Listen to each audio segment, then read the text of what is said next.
Okay, grading my own team now. I know most of you probably didn't watch the grades for every single team. You watched yours, and you'll probably watch to see how I grade my own team. And I'm just going to tell you up front that this year was an anomaly.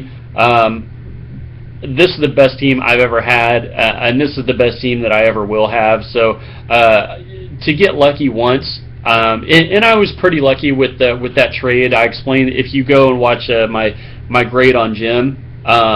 I defended that trade. I thought it made Jim's team better, but it certainly also made my team better. And then also I traded Stevie. I dropped down and I picked number 12. I went from 2 to 12, but with that came the number one waiver priority. So I got Devontae Adams, and that happened like the very next day. So a lot of luck involved in that. So my team, I gave myself a good grade. I really this is subjective. I try not to be biased when I do that.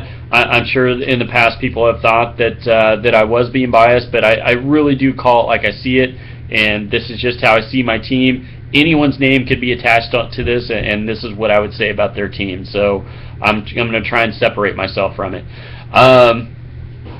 Or at least separate myself from it as much as I can. So can you guys see with the glare? I don't know, because my name's there, and I think it's kind of causing a bit of a glare on the screen. So if that's a problem, just text me, and maybe I'll do this again, because the bling on it, I know it kind of hurts your eyes. So this is what the trophy looks like if people haven't seen this before. There's other names on the side, but my name will be filling this all this out here pretty soon.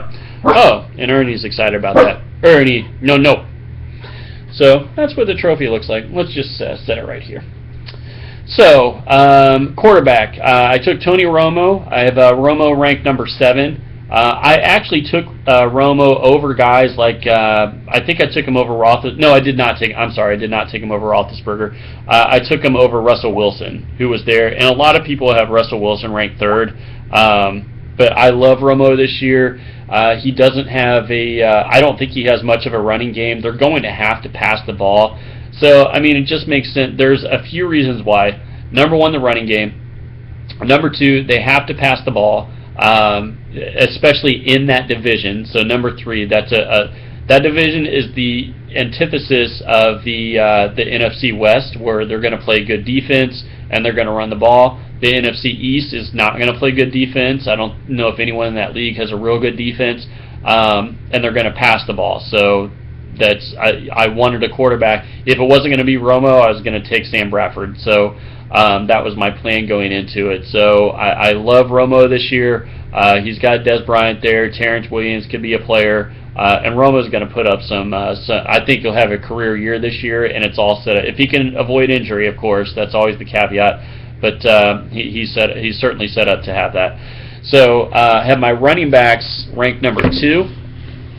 Just want to make sure you guys can see this. So there, that's a good spot. Let's actually tilt this a little bit. So I have my running backs ranked number 2. My running backs are Jeremy Hill that I got in the draft. I've talked about that in Jim's draft grade. And then I have Lamar Miller. Lamar Miller is also my favorite pick, and I thought my best pick. I took Lamar Miller in the 4th round. I had him. He's who I had targeted all along for that round. So for him to fall to me exactly where I thought that he would, or at least hoped that he would, that was huge for me. He put on 15 pounds of muscle. I don't think he has any competition in Miami, and I've said in the other draft grades when we've talked about Miami, I think Miami's going to be the surprise team in the AFC, and I think they're going to have a hell of an offense, and I think that Tannehill and Miller are going to be the two keys to make that offense run. So I think Miller is also going to catch a lot of passes this year. So I love Lamar Miller this year. Lamar Miller and Frank Gore are maybe 2 of my favorites running backs in the AFC, and Jeremy Hill. Okay, my receiving core, I mean, I have them ranked number 1. They should be, because I picked 12, and I took my top 2 picks were receivers. So I took Dez Bryant, Julio Jones. I think Julio Jones is going to be the best receiver in football this year. I think Dez is going to be the second best as far as total points go, I guess, if that's how you want to grade it. And then I also got very lucky with Devontae Adams. Now, I don't think Devontae Adams is just instantly going to replace Randall Cobb, or his numbers, and then Randall Cobb is going to replace Jordy Nelson's numbers. I don't think it's going to work that way.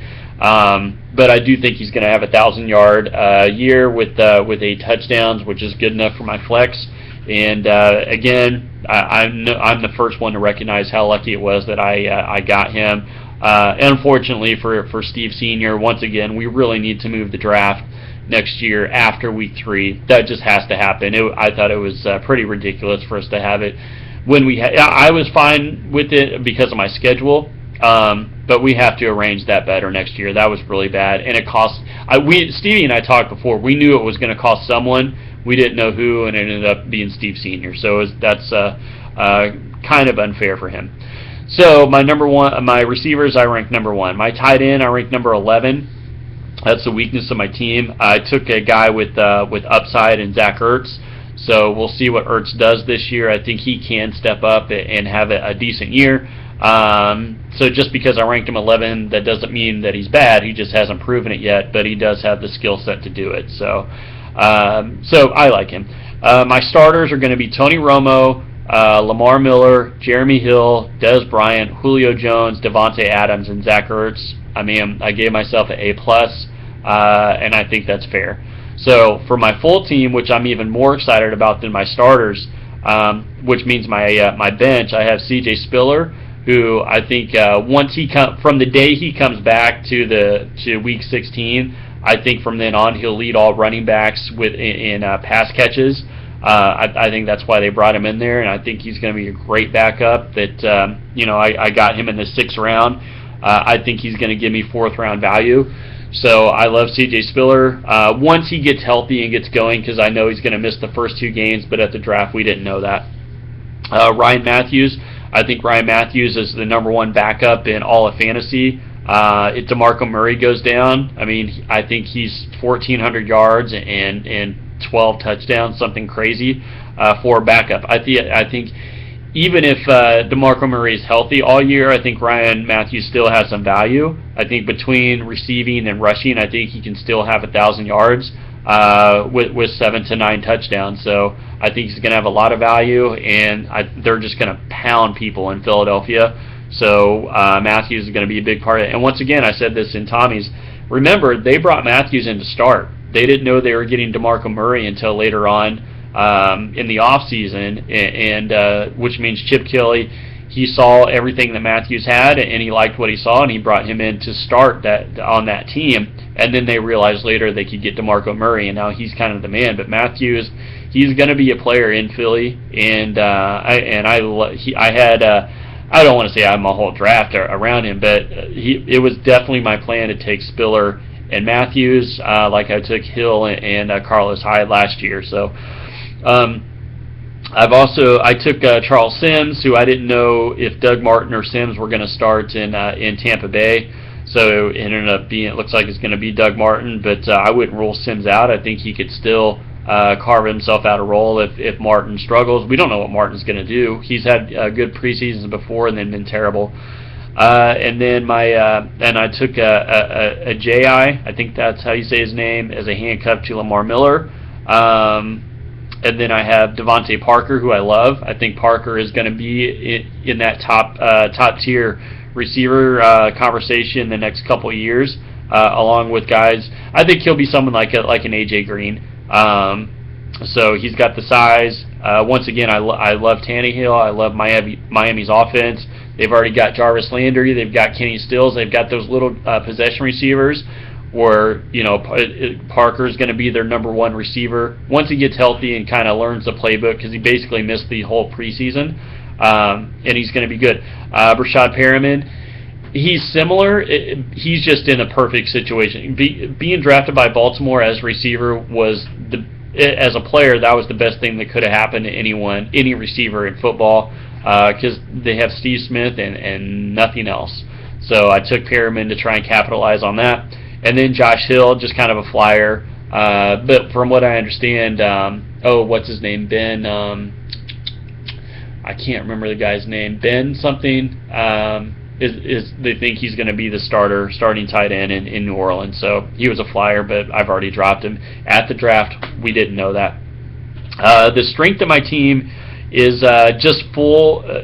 I have balance. I don't have any weaknesses. I guess you could call my tight end a weakness, but I still have a tight end with a pretty big upside. I feel like I have a strong bench. I think I have the best bench, and I had the best starters. So once again, I was just very lucky with that trade. I feel like I already had a good draft going, and then the Davante Adams pickup. So my team will never be this good again, and everything just kind of fell in my lap. So I was pretty lucky. So I have an A+ overall, A+ full team, and A+ starters. Seeded number 1. I have myself going 11-2. Now, of course, Romo will get hurt or something will happen, and I'm going to end up like 4-9 or something crazy. So we'll see what happens. But just a lucky draft by me. So anyway, dudes, that's going to wrap up the draft grades for 2015. I spent a lot of time on this, so I hope that the people at least watch as many as you can. And by all means, if you want to put in the comments on the site, feel free. So bring it on. If you want to debate me on anything, or if you want to add any other comments, I'll definitely be reading them. So I have fun doing this. So I appreciate you guys watching, and here's to a fun season. Thanks, dudes.